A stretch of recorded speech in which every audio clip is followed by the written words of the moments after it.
sisters na umalis na dito. At yung original Casa Hacienda. Yung makikita ito. Hindi na po ito yung structure.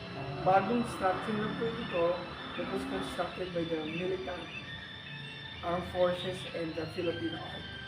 Tapos nung buhay po si dating President Ramos, siya po yung nag-initiate para maging mapaganda yung Casa Hacienda. So, meron na ditong picture si Josephine Bracken dahil significant person din siya. So, meron po kayo tanong. Yung tunnel, that's the only remnant na natitira dito. Na meron siyang myth story na doon nagtatago si Aguinaldo kapag dumadating yung mga kasama. Yun ang kinukwento po, nakarutong doon sa bahay niya. Para makita yung picture, kaya hindi ko pwedeng maibigay sa iyo. Okay lang po. Okay lang. Ito po yung tunnel sa baba. May invite kasi nga may damo kasi ilang bagyo. Hindi ko alam kung Sabado pupunta yung maglilinis. Pero at least para makita nyo that this is the tunnel. Dito siya nagtatago. Hanggang ngayon tagos pa rin niya sa bahay na Aguinaldo. Yun yung kwento. Ay, yun ang Kwento. Tapos, nung nagkagulo na sila dito dahil nag-election, yung nag-away-away yung mga factions nila, si Bonifacio, pinatapon dun sa Maragondon.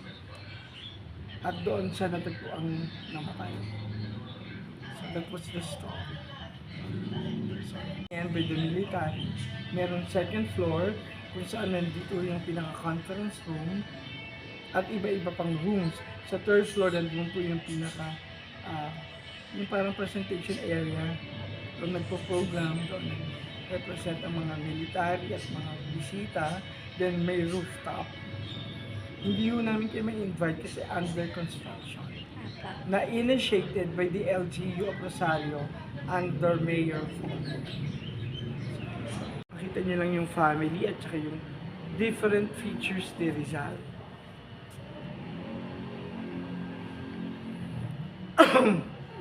Now, sa dapitan nga, nagpunta siya kasama yung stepfather. May stepfather siya na may diferensya yung mata.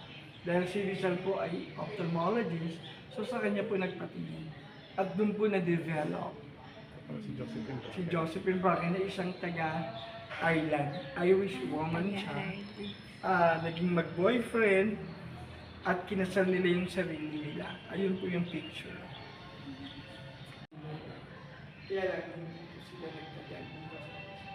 Kasi nga, dinali na siya sa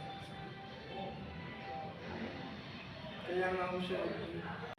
Ang next one po dyan is lalagyan mo talaga siya ng picture. Nakagawa na po ang CBSU ng charcoal painting na lalagyan ng picture frame. Ayan po. At ang latest namin, yung anak ni Mayor noong, si Mayor Voltaire. Pa ho siya eh. Ngayon pinagawa po ni Mayor. Andito yung tanong. Kung gusto niyo mag-silap, pwede ho kayong bumaba. Tingnan nyo. Kaya dito lang ho kaya, kung mag-isang may gate, matatanong nyo, kaya lang ba, maliit na kasi natatakpan ng damo. Okay lang po, pagbalik na lang po. Pinaganda na lang ni Mayor, nilagyan ng, umapaw lang yan ang unang pumunta kami dito mga 2000 something. Ayun nakaraan po, yung Hindi. yung mapo yung Ayos Nobeleta. na po siya. Nakita niyo kung bakit may bako.